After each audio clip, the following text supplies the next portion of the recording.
Hello बच्चों, आइए एक बार फिर से आप सभी लोगों का स्वागत है। बच्चों, कल हमने लेक्चर 1 पढ़ा सॉलिड स्टेट पर और आज हम लोग लेक्चर 2 पढ़ेंगे। आज और कल 2 दिन थ्योरेटिकल बातें चलेंगी, तो आप लोग खूब बढ़िया से उसको देखिए और खूब अच्छे से सीखिए।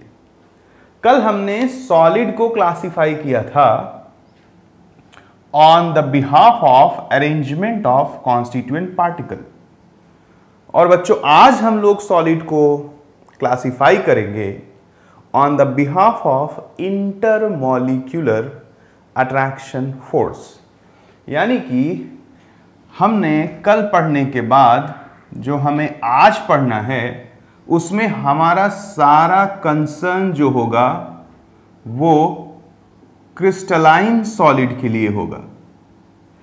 और बच्चों, क्रिस्टलाइन सॉलिड को on the behalf of intermolecular attraction force, यानी कि जो बेस है, जो आधार है, वो है इंटरमॉलिक्यूलर अट्रैक्शन फोर्स, इसके बिहाफ पे बांटा गया है, डिवाइड किया गया है 4 डिफरेंट कैटेगरीज में, जिसमें सबसे पहले कैटेगरी जो आता है वो सबसे पहले कैटेगरी जो आएगा वो बच्चों आएगा मॉलिक्यूलर सॉलिड, जो कि हमने कल आपको हिंट भी किया था।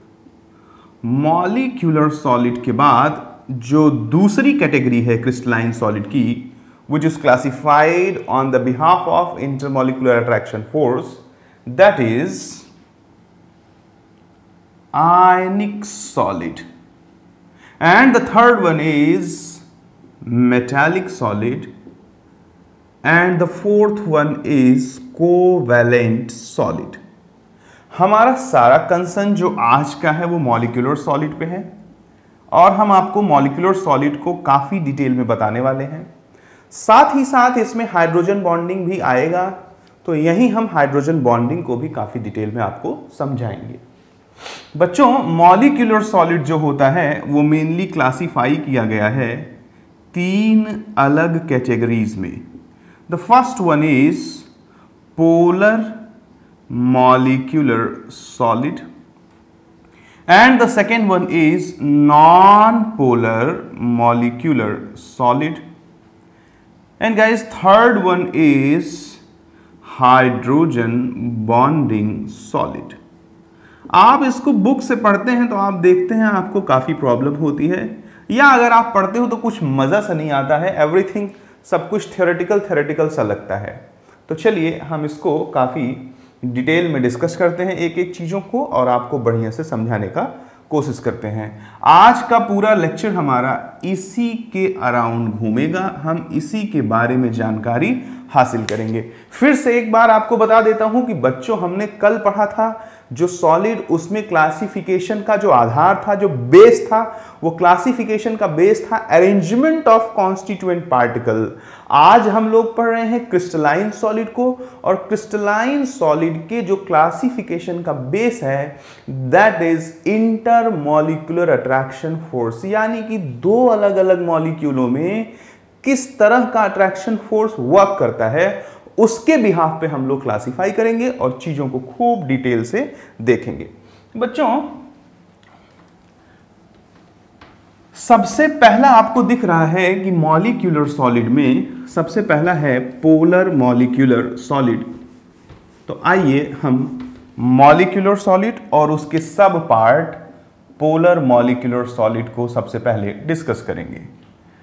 Polar molecular solid.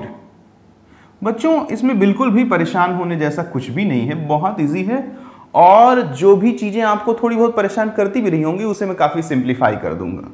Polar molecular solid की अगर बात की जाए तो पोलर मॉलिक्यूलर सॉलिड में सबसे पहला पॉइंट यह है कि कॉन्स्टिट्यूएंट पार्टिकल्स, कॉन्स्टिट्यूएंट पार्टिकल उसे बोलते हैं जिससे कोई भी चीज मिल करके बनी होती है, जिससे कोई सॉलिड मिल करके बना होगा जिन मॉलिक्यूल से, वही होंगे कॉन्स्टिट्यूएंट पार्टिकल। जैसे ये हमारा कमरा जिसमें हम आपको पढ़ा रहे हैं ईंट से मिल करके बना हुआ है, तो इस कमरे का कॉन्स्टिट्यूएंट पार्टिकल ईंट हो गया। जैसे सोडियम क्लोराइड का जो क्रिस्टल होगा वो Na और Cl- से मिलकर के बना हुआ है, तो Na+ और Cl- कॉन्स्टिट्यूएंट पार्टिकल्स हो गए। बच्चों यहां पर जो कॉन्स्टिट्यूएंट पार्टिकल्स आर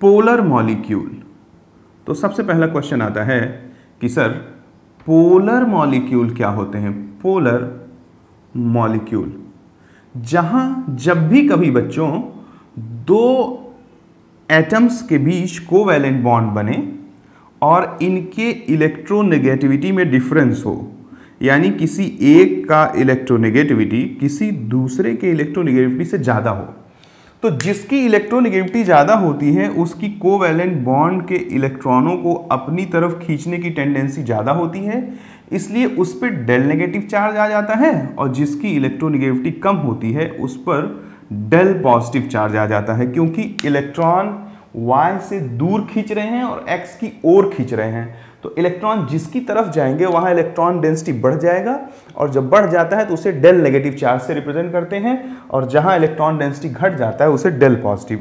दुनिया में कहीं भी, पूरी धरती पे कहीं भी जहां ये डेल नेगेटिव और डेल पॉजिटिव चार्ज आ जाए उसे हम बोलते हैं कि पोलैरिटी जनरेट हो गई।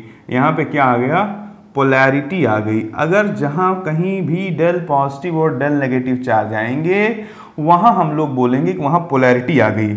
जब यही del negative del positive charge किसी मॉलिक्यूल पे जनरेट हो जाते हैं तो उसे पोलर मॉलिक्यूल बोला जाता है, यानी कि ऐसा मॉलिक्यूल जहां पर एटम्स पे पार्शियल पॉजिटिव और पार्शियल नेगेटिव चार्ज डेवलप हो उसे पोलर मॉलिक्यूल कहते हैं।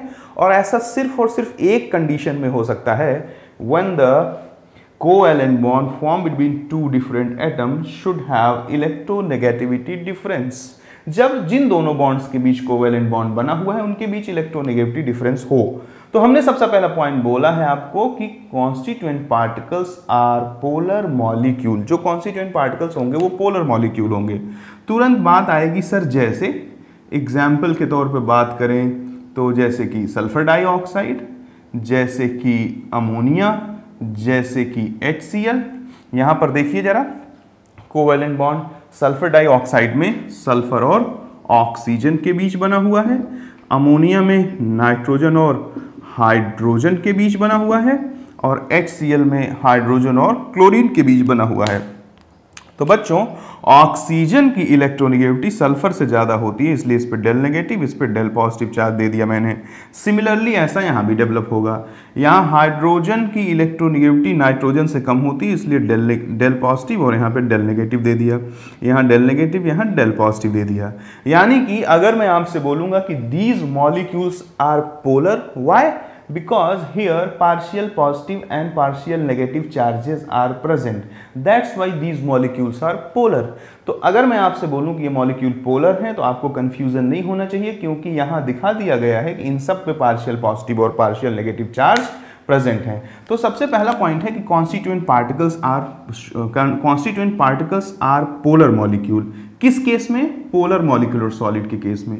दूसरा पॉइंट देखें, अब मेन बात यह है कि अगर आप जरा डिटेल में सोचेंगे तो नॉर्मल टेम्परेचर पर एट NTP, नॉर्मल टेम्परेचर और प्रेशर, यानी 25 डिग्री सेंटीग्रेड टेम्परेचर को नॉर्मल टेम्परेचर बोलते हैं और 1 एटमॉस्फेरिक प्रेशर को नॉर्मल प्रेशर बोलते हैं। नॉर्मल टेम्परेचर और प्रेशर पर ये सबके सब गैस हैं, यानी पॉइंट नंबर 2 में हम लिखेंगे कि at normal temperature they all are gas. Sulphur dioxide भी रूम टेम्परेचर पर क्या होता है? गैस होता है। अमोनिया भी रूम टेम्परेचर पे क्या होता है? गैस होता है। HCl भी, हाइड्रोक्लोरिक एसिड, रूम टेम्परेचर पे क्या होता है? गैस होता है। तो हमने बता दिया कि ये गैस है। अब हम चले हैं बनाने सॉलिड, और कॉन्स्टिट्यूएंट पार्टिकल है गैस। तो जरा एज्यूम करिए कि गैस को मेरे को सॉलिड में कन्वर्ट करना है। तो गैस को सॉलिड में कन्वर्ट करना है तो सबसे पहले तो लिक्विफिकेशन के थ्रू गैस को लिक्विड में कन्वर्ट करेंगे, फिर और ज़्यादा उसको ठंडा करके सॉलिड में कन्वर्ट करेंगे। यानी कि जब हमें सॉलिड बनाना होगा तो हम टेम्परेचर को कम करेंगे। टेम्परेचर के कम करने से क्या होगा कि मॉलिक्यूल की थर्मल एनर्जी कम होगी, तो वो लगातार एक दूसरे के पास आएंगे। टेम्परेचर को कम करेंगे और प्रेशर को बढ़ा देंगे, यानी कि हाई टेम्परेचर और वेरी लो प्रेशर पर ही इनको सॉलिड में बदला जा सकता है। नॉर्मल टेम्परेचर और नॉर्मल प्रेशर पे बच्चों इनको सॉलिड में नहीं बदला जा सकता। क्योंकि ये क्या होते हैं, गैस होते हैं। गैस को सॉलिड में बदलना है तो आपको मॉलिक्यूलों को पास पास लाना है। हर वो व्यवस्था, हर वो अरेंजमेंट किया जाएगा जिससे कि मॉलिक्यूल पास आए। तो टेम्परेचर घटाएंगे तो थर्मल एनर्जी कम हो जाएगी, और थर्मल एनर्जी अगर कम हो जाएगी बच्चों तो बताइए इंटरमॉलिक्यूलर अट्रैक्शन फोर्स उनको पास लाने में मदद करेगा कि नहीं करेगा। साथ साथ प्रेशर भी बता दिया कि प्रेशर बढ़ा दिया है तो प्रेशर जबरदस्ती उसको कंप्रेस करेगा और पास लाएगा। यानी कि ये दोनों फैक्टर उनको पास लाएंगे, और ये नेसेसरी कंडीशन है किसी भी तरह के पोलर मॉलिक्यूलर सॉलिड को बनाने का। यानी कि टेम्परेचर कम होना चाहिए, टेम्परेचर कम होना चाहिए और प्रेशर ज़्यादा होना चाहिए। Okay right. और अगर हम नेक्स्ट पॉइंट की बात करें तो नेक्स्ट पॉइंट में हम आपको बताते हैं कि बच्चों यहाँ पर जो इंटरमॉलिक्यूलर अट्रैक्शन फोर्स होता है वो होता है dipole dipole attraction force. Dipole dipole attraction force. अब उम्मीद करता हूं कि आपको मालूम होगा कि what is dipole dipole attraction force. दुनिया के वो सभी मॉलिक्यूल जिनके लिए डाइपोल मोमेंट की वैल्यू जीरो नहीं होती है उनके बीच इंटरमॉलिक्यूलर अट्रैक्शन फोर्स जो वर्क करता है वो dipole dipole attraction force work करता है। फिर से सुन लीजिए, इस धरती पर पाए जाने वाले वो सभी मॉलिक्यूल जिनके लिए डाइपोल मोमेंट की वैल्यू जीरो नहीं होती है उनमें इंटरमॉलिक्यूलर अट्रैक्शन फोर्स जो होगा वो डाइपोल डाइपोल अट्रैक्शन फोर्स होगा। थोड़ा और बता देता हूं, जैसे मान लो पोलैरिटी जनरेट हुई, कहीं डेल नेगेटिव आया कहीं डेल पॉजिटिव आया, इनके बीच में बॉन्ड लेंथ के बराबर दूरी r होती है। तो जरा देखो फिजिक्स में पढ़ते हो इलेक्ट्रिक डाइपोल, तो दे लुक्स लाइक इलेक्ट्रिक डाइपोल। अब ये एक मॉलिक्यूल है, जैसे फॉर एग्जांपल अगर HCl की बात कर लूँ, HCl की बात कर लूँ तो यहाँ डेल नेगेटिव, यहाँ डेल पॉजिटिव, और यहाँ डेल नेगेटिव और यहाँ डेल पॉजिटिव। तो इन दोनों के बीच में अट्रैक्शन लगेगा क्योंकि कूलॉम चाचा बोलते हैं कि opposite charges attract each other. तो जब इसको तुम ध्यान से देखोगे तो ये इलेक्ट्रिक डाइपोल की तरह बिहेव कर रहा है। दैट्स वाई जो अट्रैक्शन फोर्स लगता है उसको बोलते हैं डाइपोल डाइपोल अट्रैक्शन फोर्स। तो इस तरह के फोर्स को बोलते हैं डाइपोल डाइपोल अट्रैक्शन फोर्स। हाँ, कोई बच्चा मुझसे पूछ सकता है कि सर आपने H को इधर ही क्यों बनाया, H को इधर क्यों नहीं बना दिया। अगर H को इधर बना दूंगा और Cl को इधर बना दूंगा तो इनके बीच रिपल्शन लगने लगेगा, और पूरी धरती पे जहां भी कहीं रिपल्शन लगता है वहां एनर्जी एब्जॉर्ब होती है। एनर्जी एब्जॉर्ब होगी तो सिस्टम की एनर्जी बढ़ेगी, सिस्टम की एनर्जी बढ़ेगी तो सिस्टम की स्टेबिलिटी घट जाएगी। इस दुनिया में कोई भी ऐसा नहीं है जो अपनी स्टेबिलिटी को घटाना चाहे। गलती से अगर क्लोरीन घूमा भी थड़ से घूम के हाइड्रोजन इधर हो जाएगा। क्यों? क्योंकि हाइड्रोजन जब घूम के उधर आएगा तो अट्रैक्शन लगेगा, और पूरी दुनिया में जहां भी कहीं अट्रैक्शन लगता है वहां एनर्जी रिलीज होती है। एनर्जी रिलीज होगी तो सिस्टम की एनर्जी कम होगी, सिस्टम की एनर्जी कम होगी तो बच्चों सिस्टम की स्टेबिलिटी क्या होगी, ज्यादा। तो बिल्कुल कंफ्यूज मत होइएगा, यहाँ पर जो इंटरमॉलिक्यूलर अट्रैक्शन फोर्स है वो डाइपोल डाइपोल अट्रैक्शन फोर्स होता है। ये वीक अट्रैक्शन फोर्सेज में आता है। वीक अट्रैक्शन फोर्स, अगर अट्रैक्शन फोर्स वीक हुआ बच्चों तो जरा बताइए कि जो पोलर मॉलिक्यूल हैं उनका मेल्टिंग पॉइंट और बॉइलिंग पॉइंट, ये मेल्टिंग पॉइंट और जो बॉइलिंग पॉइंट है ये क्या होगा, कम होगा। मेल्टिंग पॉइंट और बॉइलिंग पॉइंट कम होगा। एरो नीचे जा रहा है, इसका मतलब कि मेल्टिंग पॉइंट और बॉइलिंग पॉइंट कम होगा। और अगर मैं थोड़ी सी जगह क्रिएट करके बताऊं आपको तो नेक्स्ट पॉइंट की अगर बात करूं तो जो पोलर मॉलिक्यूलर सॉलिड होते हैं ये इसमें चार्ज का डेवलपमेंट तो होता है लेकिन सॉलिड स्टेट में चार्ज मूव करने की स्थिति में नहीं होता है। पूरी दुनिया में जहां भी कहीं चार्ज मूव करने की स्थिति में नहीं होगा वहां चार्ज कभी भी करंट को फ्लो नहीं कराएगा। तो जो पोलर मॉलिक्यूलर सॉलिड्स होते हैं वो कभी भी अपने में से होकर के करंट को जाने नहीं देते हैं। उम्मीद करता हूं कि जो भी कुछ मैंने आपको बताया वो समझ में आया होगा। फिर भी मैं एक बार इसको रिवाइज कर देता हूं। बच्चों, मेरा पूरा टारगेट था क्रिस्टलाइन सॉलिड को पढ़ने का आज, और क्रिस्टलाइन सॉलिड जो है वो मेनली 4 पार्ट में बांटा गया है on the behalf of intermolecular attraction force. पहला पार्ट है मॉलिक्यूलर सॉलिड, दूसरा पार्ट है आयनिक सॉलिड, तीसरा पार्ट है मेटालिक सॉलिड, चौथा पार्ट है कोवेलेंट सॉलिड। हमारा आज का पूरा कंसर्न जो है वो है सिर्फ और सिर्फ मॉलिक्यूलर सॉलिड पे। बच्चों, मॉलिक्यूलर सॉलिड में हमने पहला पार्ट पढ़ा पोलर मॉलिक्यूलर सॉलिड। हमने बताया कि कॉन्स्टिट्यूएंट पार्टिकल्स आर पोलर, जैसे कि ये। फिर हमने बताया कि नॉर्मल टेम्परेचर और प्रेशर पे ये गैस होते हैं। अब किसी गैस को सॉलिड में बदलना है तो टेम्परेचर कम प्रेशर ज़्यादा रखना पड़ेगा। Intermolecular attraction force dipole dipole attraction force लगता है, वीक अट्रैक्शन फोर्स है, इसी वजह से मेल्टिंग पॉइंट और बॉइलिंग पॉइंट कम होता है। और मैंने एक बात बताया कि ये करंट को अपने में से होकर के जाने नहीं देते हैं। तो पोलर मॉलिक्यूलर सॉलिड यहीं खत्म होता है और उम्मीद करता हूँ कि बच्चों आपको ये समझ में आया होगा। किसी भी तरह का कोई डाउट हो तो आप कमेंट सेक्शन में हमको कमेंट भी कर सकते हैं, मैं आपको रिप्लाई कर दूंगा। वैसे डाउट आएगा नहीं अगर आप बात को धैर्यपूर्वक सुनेंगे।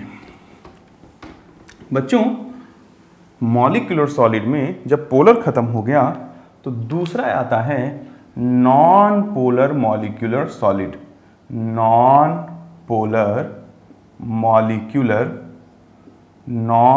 Polar molecular solid. सुन करके ही देखो आप सारी चीजें बहुत अच्छे से कर लोगे। नॉन पोलर मॉलिक्यूलर सॉलिड की बात करें तो सबसे पहला पॉइंट मैं बोल दूंगा कि constituent particles are non polar molecule. जैसे आपने बोला था कि पोलर मॉलिक्यूल वो होते हैं जिनमें पार्शियल पॉजिटिव और पार्शियल नेगेटिव चार्ज होता है, वैसे ही मैं आपको रिपीट करके बता दे रहा हूं कि नॉन पोलर मॉलिक्यूल बच्चों वो होते हैं जिसमें पार्शियल पॉजिटिव या पार्शियल नेगेटिव चार्ज नहीं डेवलप होता है। फॉर एग्जाम्पल, जब भी कोई कोवैलेंट बॉन्ड सेम टाइप के एटम के बीच बना होगा, तो जब सेम टाइप के एटम के बीच बना होगा तो उनकी इलेक्ट्रोनेगेटिविटी बराबर होगी, और जब उनकी इलेक्ट्रोनेगेटिविटी बराबर होगी तो किसी के पास हिम्मत नहीं है कि शेयर्ड पेयर इलेक्ट्रॉनों को अपनी तरफ खींच सके, इसलिए ना तो इस पे और ना ही इस पे कोई चार्ज आएगा। यानी कि जब कोई चार्ज नहीं आएगा तो they are in the category of non polar molecule like H2, like O2, like Cl2 and so on. बच्चों, यहाँ पर जब आप देखते हैं तो सबके सब क्या हैं?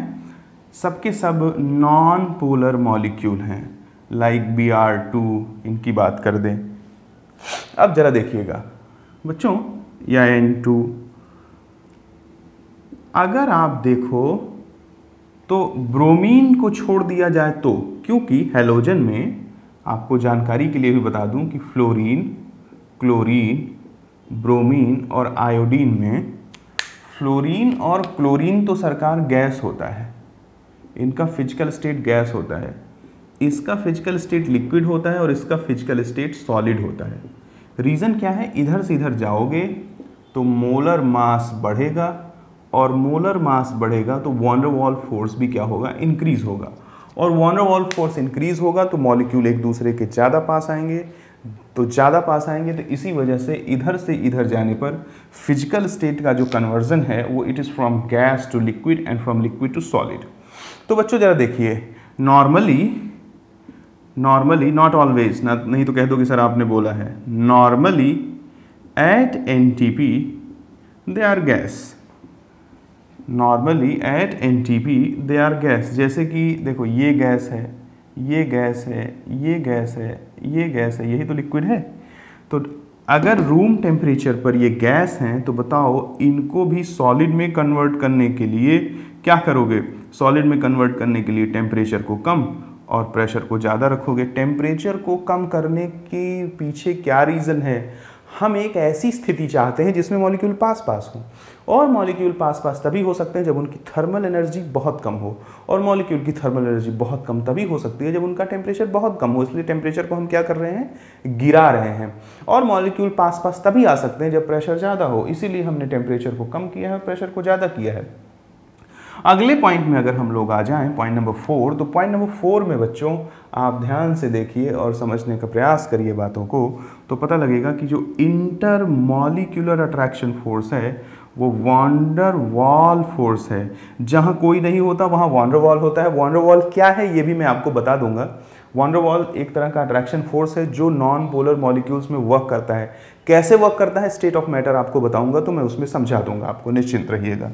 और नेक्स्ट पॉइंट में अगर चला जाए तो यहाँ पर अट्रैक्शन फोर्स वॉन डेर वाल है, तो मेल्टिंग पॉइंट और बॉइलिंग पॉइंट यहाँ पर वीक नहीं होगा, यहाँ पर वेरी वीक होगा। ये देखो 2 बार हमने एरो नीचे किया है। रीज़न ये है कि जो डायपोल डायपोल फोर्सेस होते हैं इनकी ताकत ज़्यादा होती है वॉन डर वाल फोर्स से। इसलिए क्या होता है कि मेल्टिंग पॉइंट और बॉइलिंग पॉइंट यहाँ भी कम होगा, यहाँ भी कम होगा, लेकिन यहाँ जो है ज़्यादा कम होगा क्योंकि जो अट्रैक्शन फोर्स है वहाँ वो वीक है। आई बात समझ में? 100% आपको बात समझ में आई होगी। आगे हम लोग चलें अगर बच्चों तो पता लगेगा कि 5th पॉइंट हमने कर लिया, तो आगे हम लोग चलते हैं 6th पॉइंट पे। तो वहाँ हम देखते हैं कि जो नॉन पोलर मॉलिक्यूल हैं उसमें तो यार किसी तरह का कोई चार्ज वगैरह था ही नहीं। जब किसी तरह का कोई चार्ज वगैरह नहीं था तो फिर मूवमेंट का तो बात ही नहीं पैदा होता। जब चार्ज ही नहीं है तो मूव कौन करेगा? हालांकि होता भी तो मूव ना करता सॉलिड स्टेट में। तो यहाँ पर क्योंकि कोई चार्ज नहीं है और सॉलिड स्टेट में जब कोई चार्ज ही नहीं है तो मूव करने की बात आएगी ही नहीं, तो ये भी जो है अपने में से करंट को फ्लो नहीं कराता है। यहीं से बात खत्म हो जाती है सबकी सब किसके बारे में? Non polar molecular solid. अब जो लास्ट में आता है वो बहुत इंपॉर्टेंट है, जिसको बोलते हैं हाइड्रोजन बॉन्डेड सॉलिड। उसके बारे में मैं बहुत कुछ आपको बताना चाहता हूँ। अब डिपेंड करेगा कि हम क्या क्या आपको बता पाते हैं और क्या क्या आप हमसे समझ पाते हैं। बच्चों, मॉलिक्यूलर सॉलिड का जो तीसरा केस है वो है हाइड्रोजन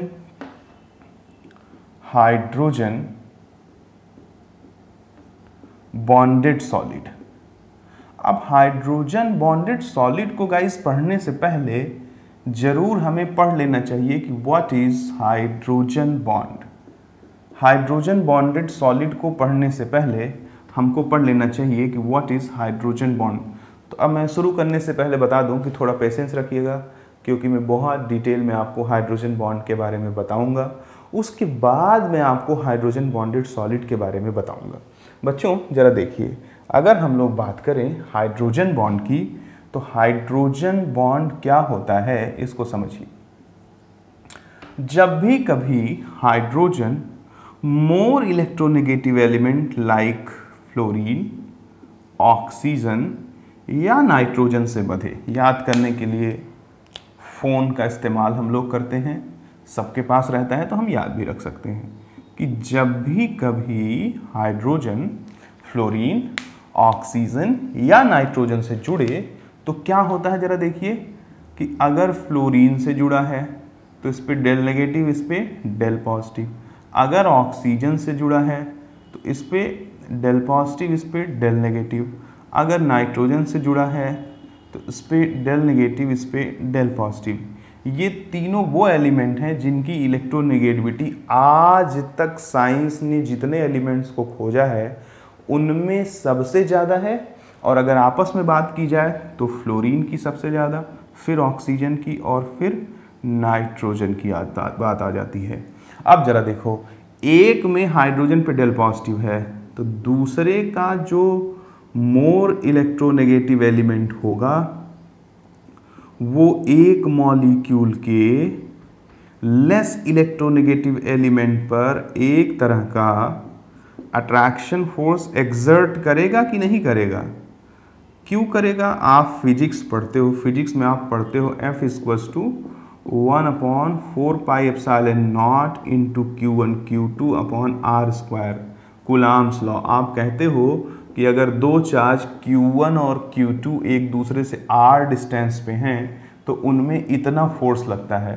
तो यहाँ जब दो चार्ज एक दूसरे से थोड़े से डिस्टेंस पे हैं तो उसमें अट्रैक्शन फोर्स लगेगा, और अट्रैक्शन फोर्स को ही हम बॉन्ड कहते हैं। और यहाँ जो अट्रैक्शन फोर्स लगता है उसे हाइड्रोजन बॉन्ड कहते हैं। कैसे डिफाइन करोगे? When hydrogen is attached with more electronegative element like fluorine, oxygen and nitrogen, then due to the generation of polarity, the more electronegative element of one atom attracts the hydrogen of another atom due to Coulombic attraction force, and this attraction force is known as hydrogen bond. तो पहले तो हमने ये देखा कि hydrogen bond क्या होता है और कब बनता है। अब जरा देखिए, मैं आपको दो बातें बता देता हूँ।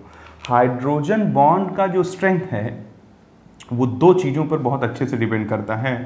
पहला तो लोन पेयर भाई ये इस पे अट्रैक्शन लगा रहा है तो थोड़ा थोड़ा अपनी इलेक्ट्रॉन डेंसिटी दे रहा है ना। लोन पेयर डोनेशन कैपेसिटी पे या डोनेशन पावर पे कि कौन अपना लोन पेयर अच्छे से देगा और कौन नहीं देगा।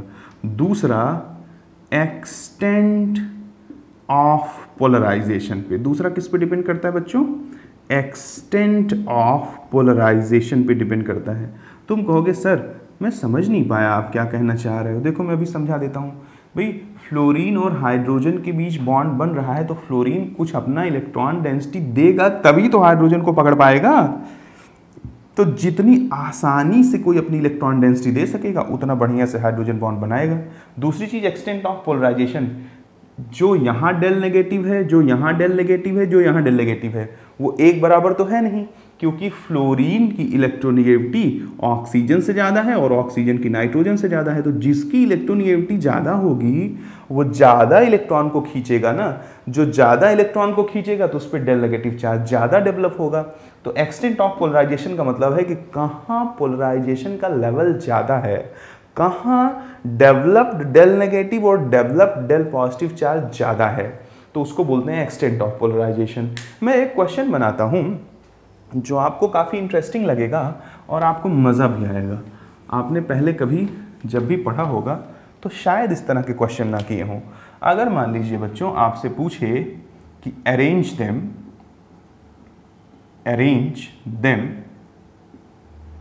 In the decreasing order of hydrogen bond strength, हमसे कहता है कि arrange them in the decreasing order of hydrogen bond strength. सबसे पहले OH के बीच में बॉन्ड बन रहा है और इसको जो अट्रैक्शन लग रहा है वो ऑक्सीजन से, फिर OH के बीच में बॉन्ड लग रहा है, इसको जो अट्रैक्शन लग रहा है वो ड्यू टू नाइट्रोजन, फिर NH के बीच में बॉन्ड बन रहा है और जो अट्रैक्शन लग रहा है ड्यू टू ऑक्सीजन, फिर NH के बीच में बॉन्ड है और जो अट्रैक्शन लग रहा है ड्यू टू नाइट्रोजन। समझा देता हूँ। यहाँ पर del negative, del positive, del negative, del positive, del negative, del positive, del negative, del positive.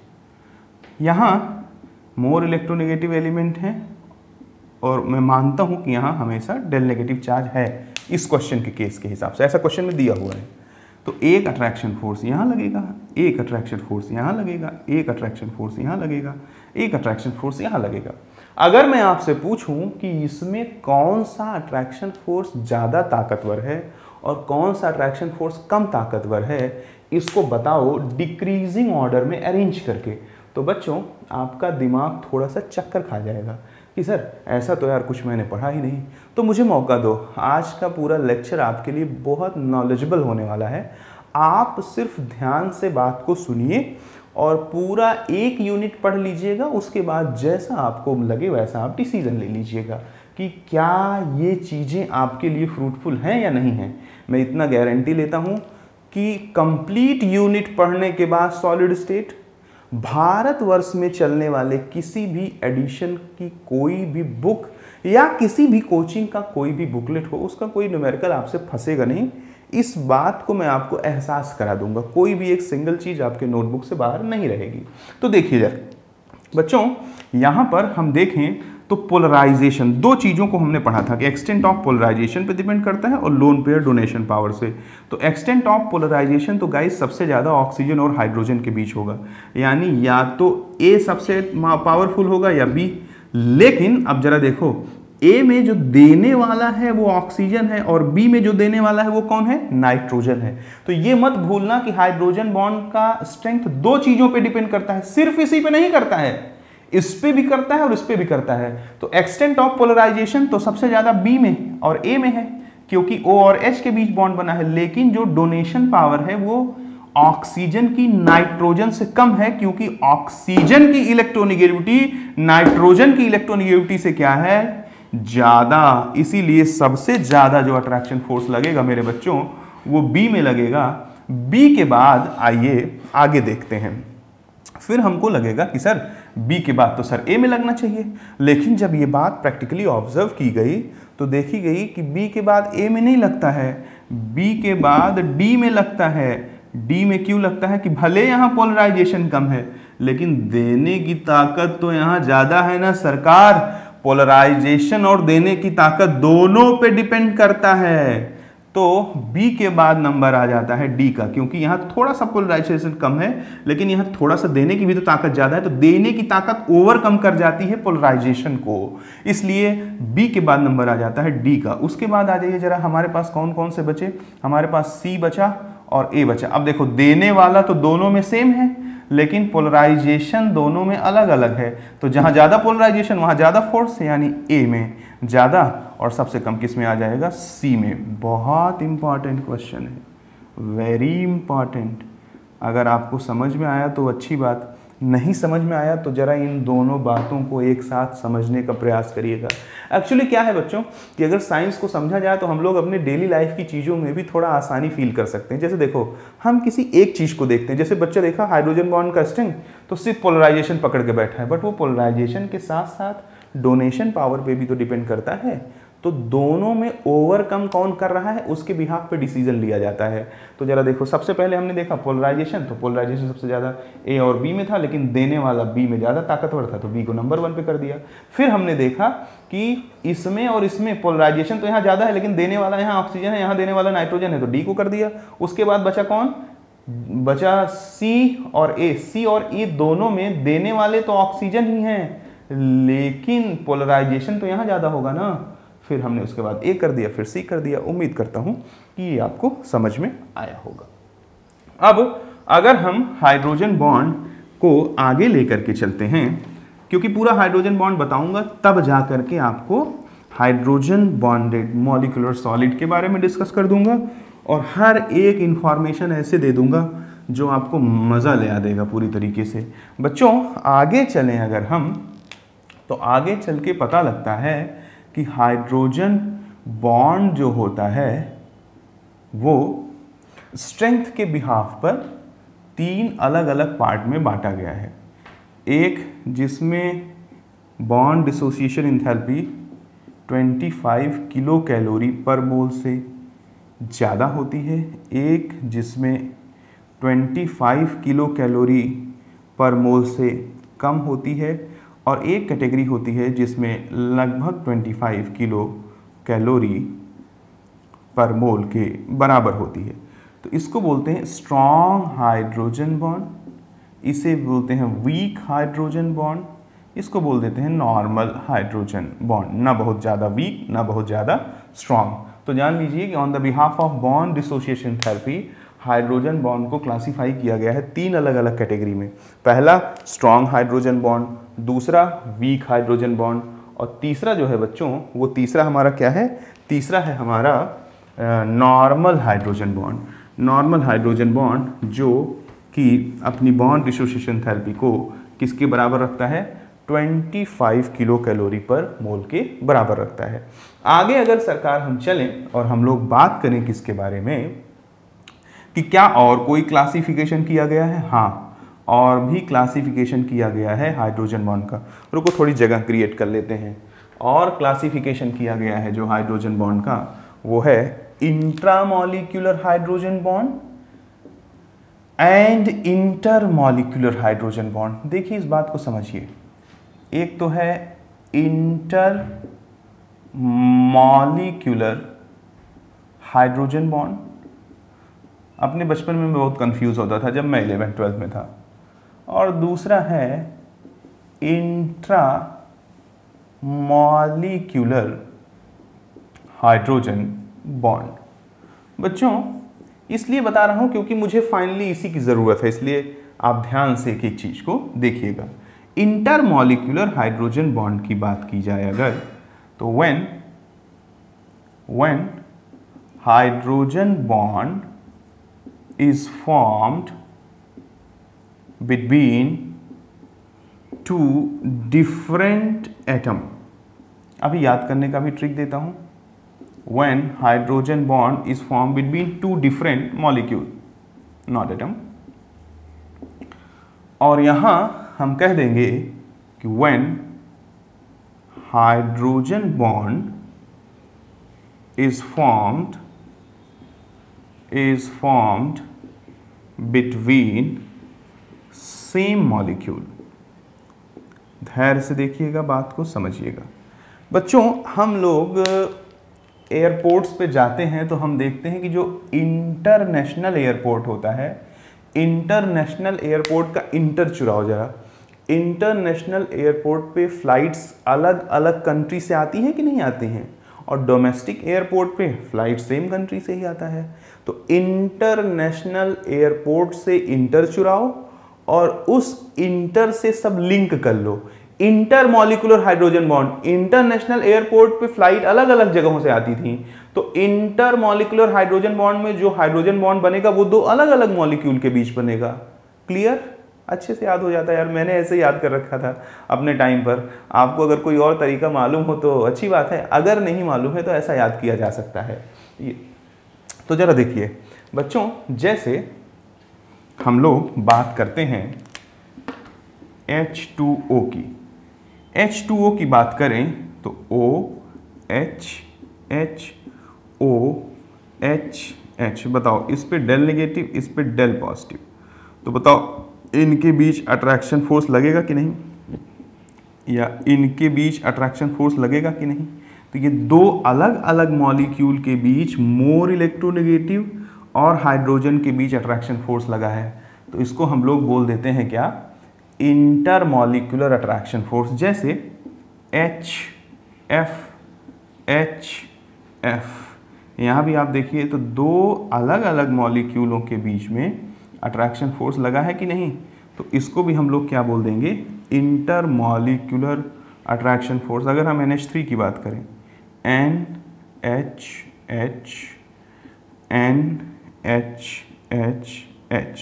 यहाँ भी इस पे कैसा चार्ज आ जाएगा, इस पे आ जाएगा डेल पॉजिटिव और इस पे आ जाएगा डेल नेगेटिव, तो इनके भी बीच अट्रैक्शन फोर्स लगेगा, तो इसको भी हम लोग बोल सकते हैं इंटर मॉलिक्यूलर हाइड्रोजन बॉन्डिंग।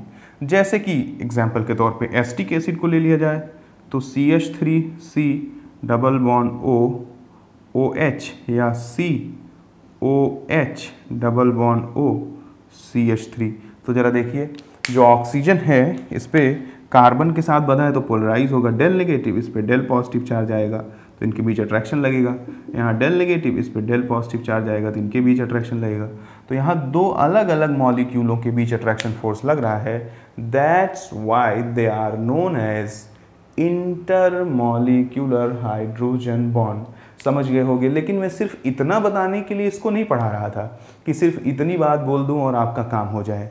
मेरा टारगेट कुछ और है, मैं कुछ क्वेश्चंस दूंगा। देखो, कंपटीशन में जो ताकत होता है एक बच्चे का और एक अच्छे टीचर का, वो होते हैं उसके न्यूमेरिकल्स।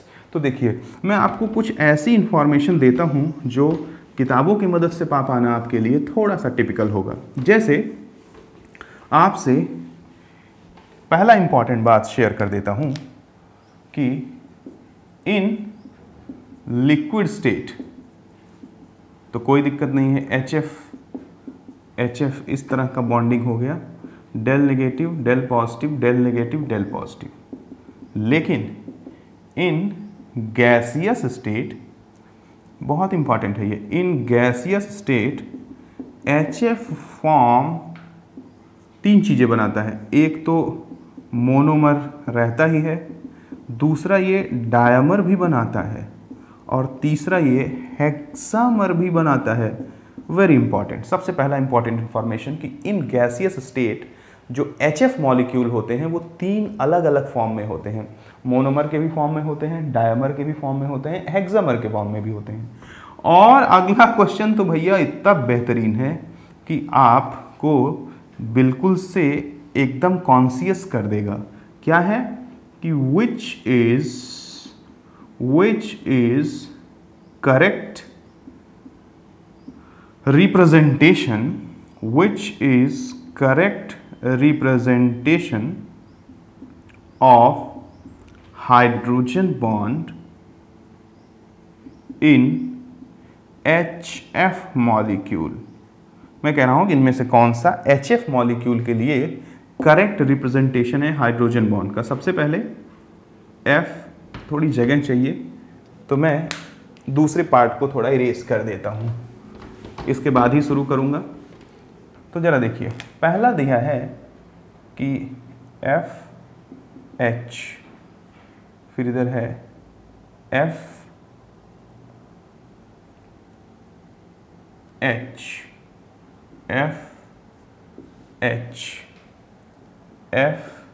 FH, एक तो इसके बीच, इसके बीच और इसके बीच अट्रैक्शन लगेगा, क्योंकि इस पे हमेशा डेल नेगेटिव, इस पे डेल पॉजिटिव, इस पे डेल पॉजिटिव, इस पे डेल नेगेटिव, इस पे डेल पॉजिटिव, इस पे डेल नेगेटिव चार्ज हो जाएगा।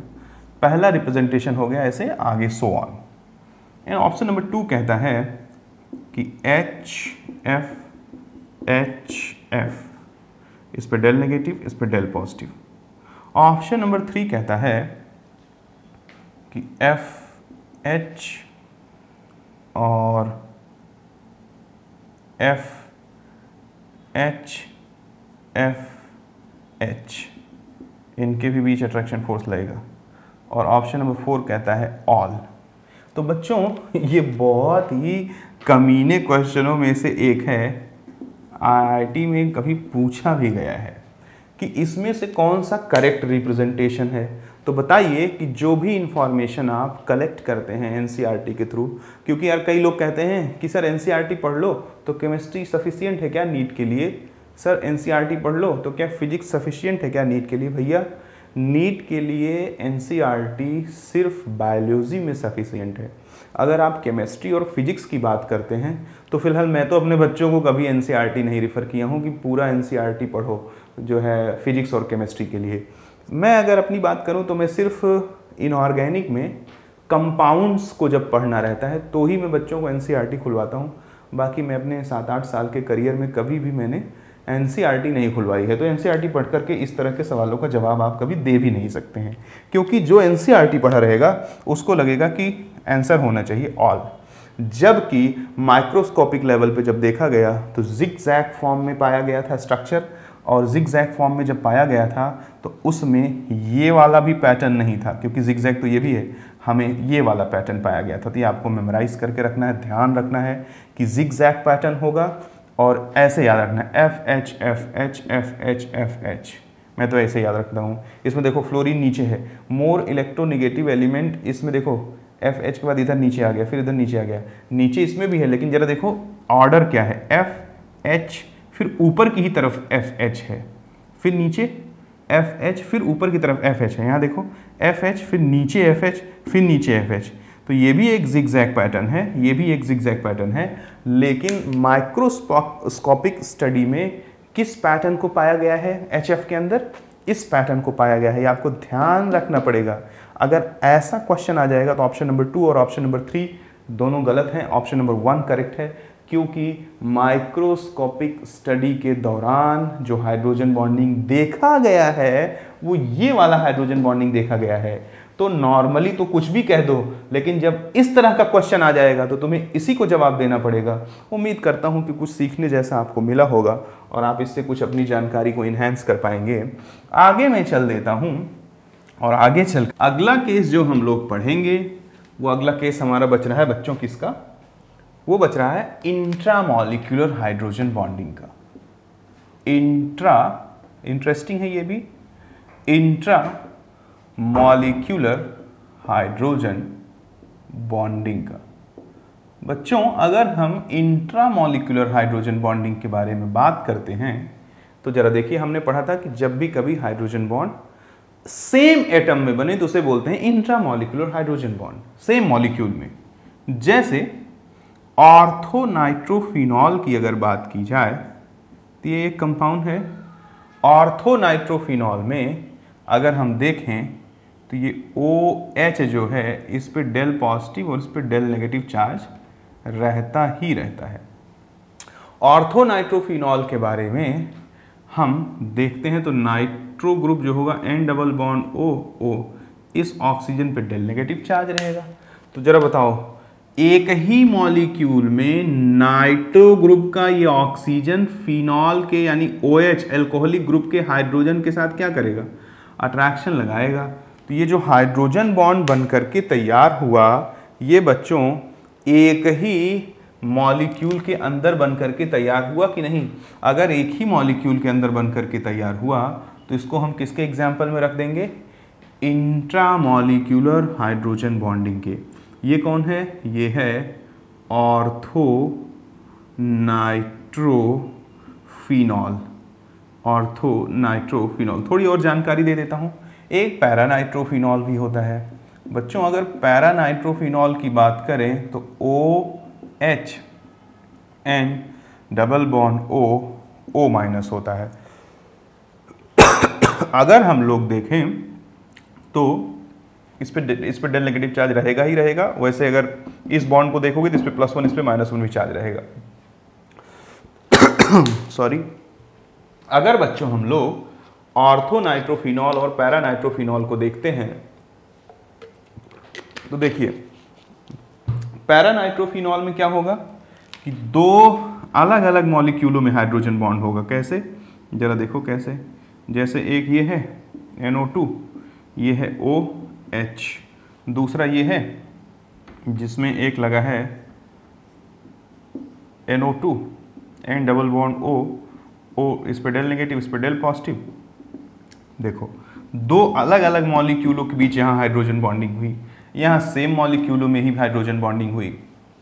तो ऑर्थो नाइट्रोफिनॉल और पैरा नाइट्रोफिनॉल में अगर हम लोग बात करें मेल्टिंग पॉइंट की, बॉइलिंग पॉइंट की, तो पैरा नाइट्रोफिनॉल का ज़्यादा होता है ऑर्थो नाइट्रोफिनॉल से।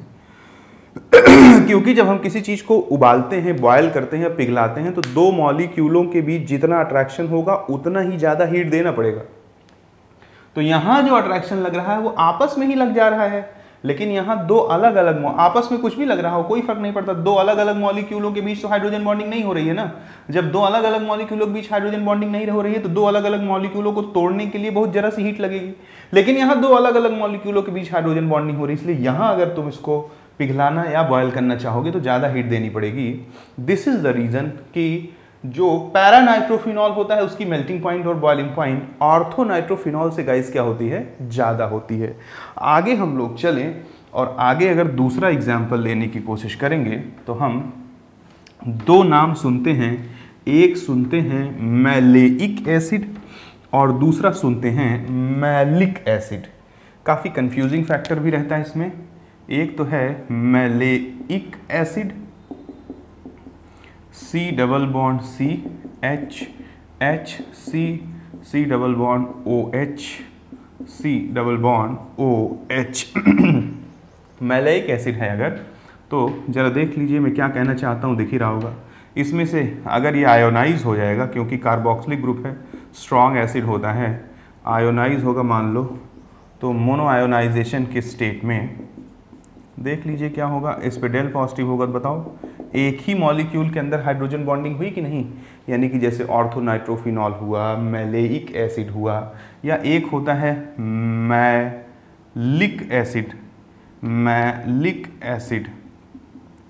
मैलिक एसिड की अगर बात की जाए तो मैलिक एसिड का फॉर्मूला होता है OH और OH के बाद C double bond O, CH2 C double bond O OH, और इस पे एक OH लगा रहता है। तो यहाँ अगर हम लोग देखें तो इस पे डेल पॉजिटिव और इस पे डेल नेगेटिव चार्ज है, तो इसका ऑक्सीजन इसके हाइड्रोजन को अट्रैक्ट करेगा। यानी कि मैलिक एसिड में भी क्या होता है? इंट्रामॉलिक्यूलर हाइड्रोजन बॉन्डिंग होती है। और मैलेइक और मैलिक एसिड उसमें भी क्या होता है? इंट्रामॉलिक्यूलर हाइड्रोजन बॉन्डिंग ही होती है। अगर बच्चों इसके बाद हम लोग थोड़ा और आगे बढ़ते हैं तो थोड़ा और आगे बढ़ेंगे तो कुछ और चीज़ें मिलेंगी हमको, जैसे कि क्लोरल हाइड्रेट।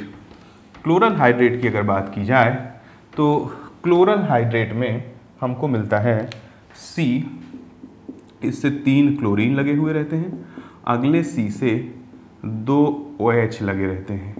अब जरा देखिए इस पे डेल नेगेटिव, इस पे डेल पॉजिटिव, इस पे डेल नेगेटिव, इस पे डेल पॉजिटिव, क्लोरीन पे भी यहाँ डेल नेगेटिव, यहाँ डेल नेगेटिव। तो यहाँ जरा देखो यहाँ जो क्लोरीन है वो इस पे अट्रैक्शन फोर्स एक्सर्ट करेगा, यहाँ भी जो क्लोरीन है वो इस पे अट्रैक्शन फोर्स एक्सर्ट करेगा। तो यहाँ पे भी जो हाइड्रोजन बॉन्डिंग हो रही है बच्चों, it is also the example of intramolecular hydrogen bonding. तो उम्मीद करता हूँ कि इंट्रामॉलिक्यूलर हाइड्रोजन बॉन्डिंग क्या होता है ये आपको समझ में आया होगा। अब जब मैंने इतनी बात बता दी है तो अब मैं बताऊंगा किसके बारे में, हाइड्रोजन बॉन्डेड सॉलिड के बारे में, और आपको कोई समस्या नहीं होगी। अब हाइड्रोजन बॉन्डेड सॉलिड जो कि तीसरा टाइप है पोलर मॉलिक्यूलर सॉलिड का, किसका, पोलर मॉलिक्यूलर सॉलिड का। सबसे पहले उसमें जो एग्जाम्पल है वो है आइस, यानी कि वाटर का सॉलिड फॉर्म। बच्चों वाटर के सॉलिड फॉर्म को जब हम लोग पढ़ते हैं तो सबसे पहले हमें ये ज्योमेट्री जान लेना बहुत ही ज़्यादा ज़रूरी होता है। ये जो मेरे हाथ में स्ट्रक्चर है ये इसको बोलते हैं टेट्राहेड्रल स्ट्रक्चर, क्योंकि इसमें 4 फेजेस होते हैं। वो 4 फेजेस काउंट भी किए जा सकते हैं, 1 2 3। इनको एक रस्सी से जोड़ दो, इस बॉल को, इस बॉल को, इस बॉल को, तो एक ट्रायंगुलर फेज ऐसे बनेगा। फिर इसको जोड़ दो तो दूसरा ट्रायंगुलर फेज बनेगा। फिर इसको और इसको जोड़ दोगे तो तीसरा ट्रायंगुलर फेज बनेगा। यानी कि 3 ट्रायंगुलर फेज, होप कि आपको दिख रहा होगा। जैसे देख लीजिए, फिर से दिखा देता हूँ। इसको बीच से पकड़ो ब्लैक वाली बॉल को, 1 2 3, ये एक फेज बना। फिर देखिए सिमिलरली 1 2 और 3, ये एक फेज बना। फिर देखिए सिमिलरली 1 2 3, तो 3 फेज ऊपर की तरफ। और ज़रा देखिए ये भी तो एक फेज होगा ना सरकार, 1 2 3, तो ये टोटल 4 फेज बनते हैं। इसीलिए इसको बोला जाता है टेट्राहेड्रल स्ट्रक्चर। तब जब वाटर जो है जब आइस के फॉर्म में पाया जाता है तो एक्चुअली हाइड्रोजन बॉन्डिंग के ही थ्रू ये आइस के फॉर्म में पाया जाता है। होता क्या है कि अगर हम बात करते हैं वाटर की, तो थोड़ा मुझे और जगह चाहिए। अगर हम लोग बात करते हैं वाटर की तो ज़रा देखिए, उसमें आइस में ये एक वाटर मॉलिक्यूल है। इससे ज़रा देखिए दूसरा वाटर मॉलिक्यूल जो होगा उसका ये डेल नेगेटिव इसके साथ अट्रैक्शन फोर्स लगा रहा होगा।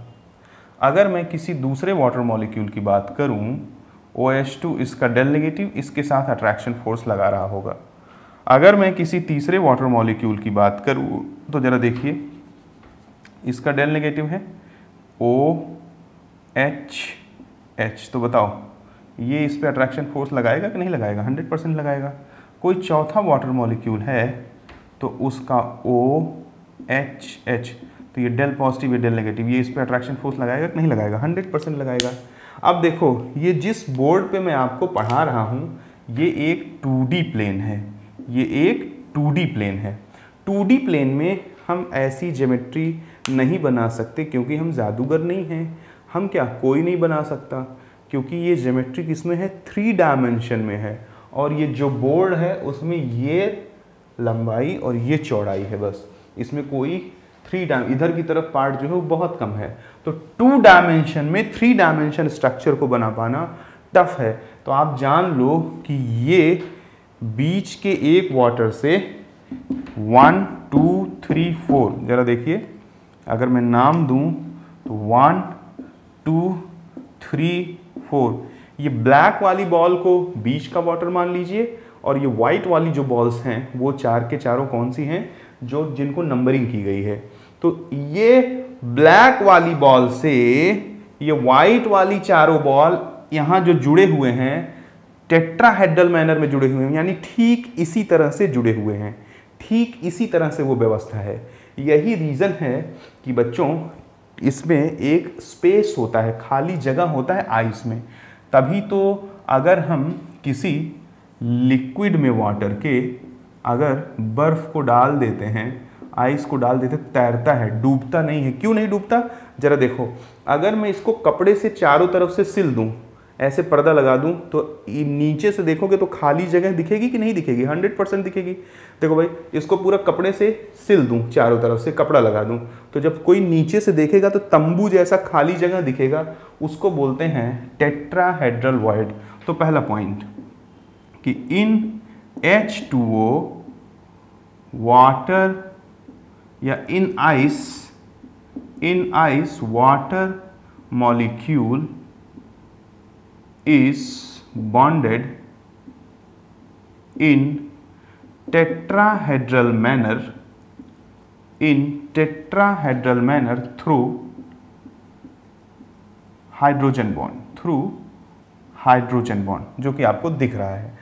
दूसरी बात जो मैं आपको बोलूंगा वो दूसरी बात ये बोलूंगा कि so in ice tetrahedral void is present. वो वॉइड मैंने आपको दिखा दिया कि अगर मैं इसको ढक दूं ऐसे ऐसे तो अंदर से जो जगह दिखेगी आपको वही टेट्राहेड्रल वॉइड है। टेट्राहेड्रल वॉइड होने की वजह से डेंसिटी H2O सॉलिड की, दुनिया में आप जब भी सॉलिड को देखते हैं तो सॉलिड की डेंसिटी वाटर लिक्विड से ज़्यादा होती है, लेकिन यहाँ पर H2O सॉलिड की डेंसिटी H2O लिक्विड से कम होती है। यही रीज़न है कि आइस जो है वो पानी में तैरता है। जब भी कोई लेस डेंस चीज़ मोर डेंस लिक्विड में फेंका जाएगा तो कभी डूबेगा नहीं। अब बाकी की बात तुम जवाब दोगे, फोर्थ फिफ्थ, कि जरा बताओ कि आइस में पर H2O मॉलिक्यूल कितने हाइड्रोजन बॉन्ड हैं? तो जरा देखिए, एक वाटर मॉलिक्यूल 1 2 3 4 4 हाइड्रोजन बॉन्ड में पार्टिसिपेट कर रहा है। अगर मैं पूछूं कि पर ऑक्सीजन एटम कितने हाइड्रोजन बॉन्ड है, तो एक ऑक्सीजन एटम, ध्यान से देखना, 2 हाइड्रोजन बॉन्ड में पार्टिसिपेट कर रहा है। ऐसे जायंट स्ट्रक्चर बनेगा। अब पूरा करोड़ों मॉलिक्यूल तो मैं इस प्लेन में नहीं बना सकता ना, मैं इतने को लेकर के तुम्हें समझा दे रहा हूं। सिर्फ इतना ही थोड़ी होगा, एक आइस अगर 10 ग्राम 20 ग्राम भी होगी तो करोड़ों वाटर के मॉलिक्यूल होंगे। तो इसी तरह से व्यवस्था बढ़ता चला जाएगा टेट्राहेड्रल मैनर में। तो बच्चों, पर ऑक्सीजन एटम हमको साफ साफ दिख रहा है कि कितने हाइड्रोजन बॉन्ड हैं, 2 हैं। और अगर कोई हमसे पूछे कि पर हाइड्रोजन एटम, तो एक हाइड्रोजन एटम तो एक ही हाइड्रोजन बॉन्ड बन सकता है ना। ये हमारा क्वेश्चन है, कभी भी पूछा जा सकता है कि in case of ice how many hydrogen bond is formed by 1 water molecule, तो answer is 4। In case of ice how many hydrogen bond is formed by per atom of oxygen, then the answer is 2। और इसको रटना नहीं है, ये साफ साफ यहाँ पे विजुअलाइज्ड है बच्चों। अब आगे सुनो, अब जरा देखो, आइस में पोलैरिटी है। अगर आइस में पोलैरिटी है तो जरा मेरे को बताओ आप कि क्या वाटर जो होगा जब आइस के फॉर्म में होगा तो करंट फ्लो कराएगा कि नहीं? तो मैं तो कहता हूं कि करंट नहीं फ्लो कराएगा। तो अगर मैंने बोला कि करंट नहीं फ्लो कराएगा तो जरा सावधान हो जाना, नहीं तो बहुत बड़ा खतरा हो जाएगा। क्या? मैं बताता हूं। देखो, मैं कहूंगा कि आइस करंट नहीं फ्लो कराएगा तो तुम गलती से आइस में करंट लगा करके छू मत देना, नहीं तो ऐसा उठा के पटकेगा कि तुम्हारा दिमाग खुल जाएगा।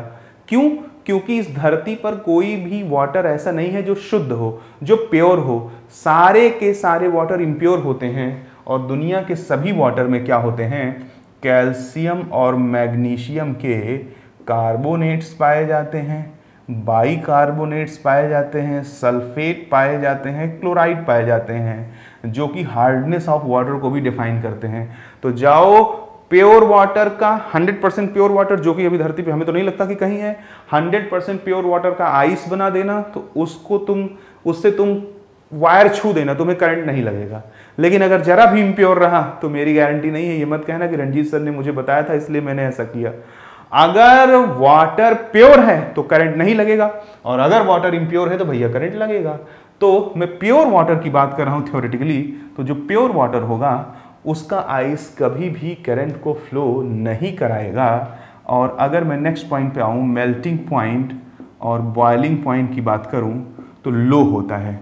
लो में भी, जैसे 2 गरीबों में भी ज्यादा गरीब कम गरीब, 2 अमीरों में भी ज्यादा गरीब कम, 2 अमीरों में भी ज्यादा अमीर कम अमीर हो सकते हैं, वैसे ही 2 लो मेल्टिंग पॉइंट और लो बॉइलिंग पॉइंट में भी ज्यादा लो और कम लो हो सकता है। तो वान डेर वाल से ज्यादा होता है ये, और डायपोल से भी ज्यादा होता है, बट वैसे रिलेटिवली कम होता है। तो मेल्टिंग पॉइंट, बॉइलिंग पॉइंट इसका कम होता है बच्चों। ये हमने सारी डिस्कशन आपसे की हाइड्रोजन बॉन्डेड सॉलिड के बारे में। मेरे पास जितना इन्फॉर्मेशन था ऑलमोस्ट सब कुछ हमने आपको धीरे धीरे दे दिया। कुछ एक दो बातें और मेरे मन में आ रही हैं, उन्हें भी देख लीजिए, हाइड्रोजन बॉन्ड से ही रिलेटेड हैं। अगर बच्चों मैं आपसे कुछ 2-4 क्वेश्चन और कर दूं तो उम्मीद करूंगा कि आप बिल्कुल भी मुझसे नाराज़ नहीं होंगे, क्योंकि क्वेश्चन जो किया जाता है वो अपने बच्चे को स्ट्रांग बनाने के लिए किया जाता है, ना कि उसे वीक बनाने के लिए। जैसे अगर मैं आपसे बोलूं कि मेरे पास एक कंटेनर था, इसमें मैंने जो है लिक्विड भर रखा था, और लिक्विड में मैंने इनर्ट गैस डाल रखी थी। इनर्ट गैस होते हैं हे नेताओं और कर्मचारियों जीते रहें, helium, neon, argon, krypton, xenon, radon. इनके बारे में भी चलो कुछ बोल देता हूँ। ऐसे तो दुनिया कहती है कि ये किसी से रिएक्ट नहीं करते हैं, लेकिन ये बात बिल्कुल भी सही नहीं है। हाई टेम्परेचर और हाई प्रेशर पर क्रिप्टॉन और xenon, more electronegative element, oxygen और फ्लोरीन से रिएक्ट करते हैं। इन्फॉर्मेशन है, ले लो लास्ट में। क्रिप्टॉन सिर्फ एक तरह का कंपाउंड बनाता है KrF2, लेकिन ज़ीनॉन 3 तरीके का कंपाउंड बनाता है। ऑक्साइड भी बनाता है, फ्लोराइड भी बनाता है, और ऑक्सी फ्लोराइड भी बनाता है। तो आप शुरू से पढ़ते आए हैं कि इनर्ट गैस किसी से रिएक्ट नहीं करता, इनर्ट गैस किसी से रिएक्ट नहीं करता है। ये बात बिल्कुल भी सच नहीं है। हाई टेम्परेचर, हाई प्रेशर पर इनर्ट गैस में क्रिप्टॉन और xenon, more electronegative element, oxygen और फ्लोरीन के साथ रिएक्शन देते हैं। और क्रिप्टॉन सिर्फ एक तरह का कंपाउंड बनाता है जिसका नाम है KrF2, लेकिन ज़ीनॉन फ्लोराइड, ऑक्साइड और ऑक्सी फ्लोराइड तीनों बनाता है। अगर कहो तो और भी कुछ बता दूं, XeO2F2 बहुत बार पूछा जाता है कि इसकी शक्ल कैसी होगी, तो जरा देखो, Xe double bond O double bond O F 1 2 3 4 5 6, एक लोन पेयर, यानी कि AB 1 2 3 4 AB4 L टाइप का शक्ल हुआ। तो ये सीसॉ ज्योमेट्री रखता है, कई बार एग्जाम्स में पूछा जाता है।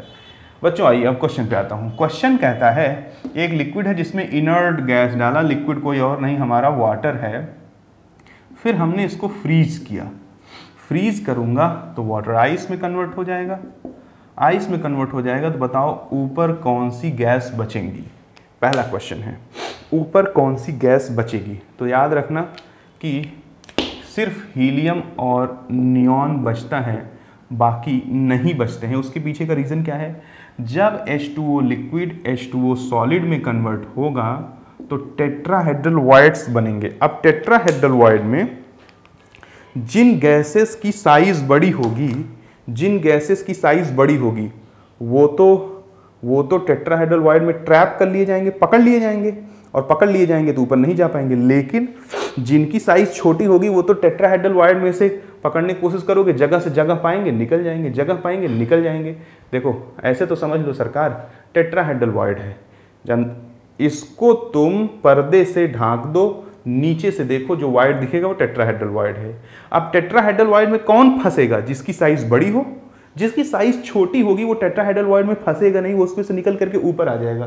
तो हीलियम और नियॉन ये दो तो ऊपर आ जाते हैं, बाकी के बाकी टेट्राहेड्रल वॉइड में ट्रैप कर लिए जाते हैं। इसी वजह से मेरे प्यारे बच्चों जो एक कंपाउंड होता है क्लैथरेट कंपाउंड, बहुत इंपॉर्टेंट है, याद रख लेना।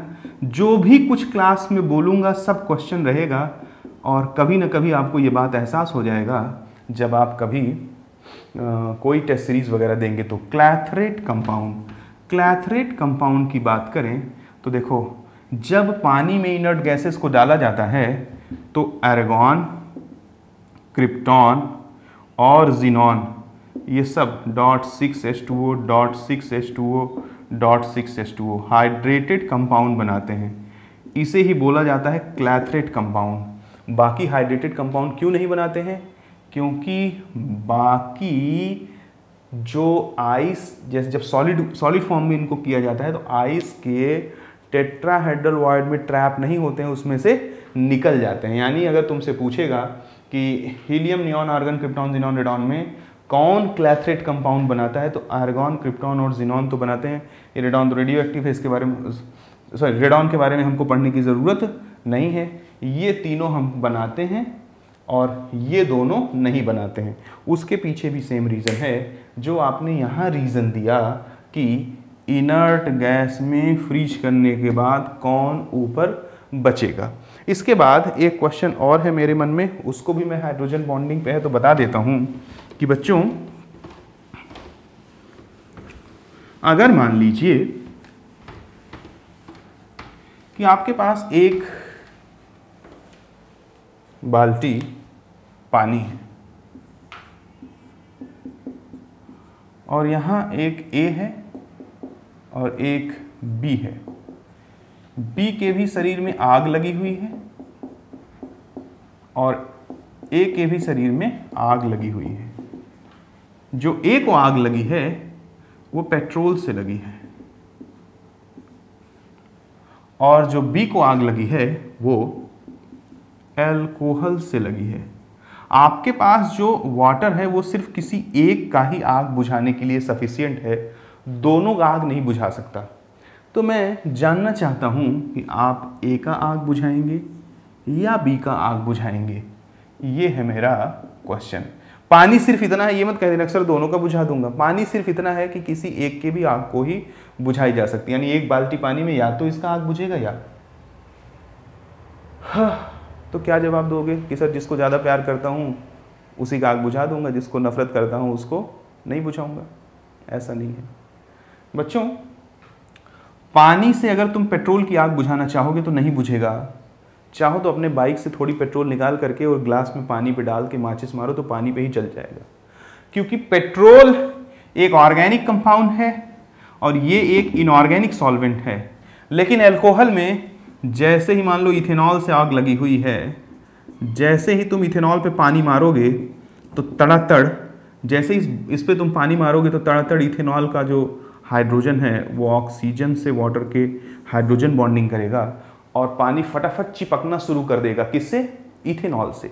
और जब पानी चिपकेगा तो पानी, तुम स्विमिंग पूल में उतरते हो, चिपकता है तो तुम्हें भिगो देता है, नहीं भिगो देता है? कोई ऐसा है जो स्विमिंग पूल में उतरे हो कहते सर मैं तो बिल्कुल सूखा सूखा निकल के आ गया? Not possible. पानी जिससे चिपकेगा उसको भिगोएगा, सीधी सी बात है। अब जब इससे पानी हाइड्रोजन बॉन्ड के थ्रू चिपकेगा तो इसको भिगो करके आग बुझा देगा। तुम इस पे फेंकोगे कोई फर्क नहीं पड़ेगा। तो दिमाग से आग बुझाना, क्योंकि जहां हमारे पास ऐसी परिस्थितियां आ जाए कि हम 100% परफॉर्म ना कर सकें तो वहां हम कोशिश करते हैं मैक्सिमम परफॉर्म करने की। जब हम दोनों को नहीं बचा सकते तो हम कोशिश करेंगे किसी एक को बचा लिया जाए। और अगर हाइड्रोजन बॉन्डिंग पढ़े रहे होगे तो ही बचा पाओगे, नहीं गलती से किसी बेवकूफ ने उठा के पानी डाल दिया ए पे तो बी तो बेचारा बचने वाला था, बी मरेगा ही मरेगा और ए का मरना तो तय ही था। तो उम्मीद करता हूं कि आपको समझ में आया होगा। इतनी बातों से मैं आज का लेक्चर ख़त्म करता हूं। आप लोगों ने मुझे अच्छे से सुना, इसके लिए आप सभी लोगों को बहुत बहुत धन्यवाद। आज के लिए इतना पर्याप्त है।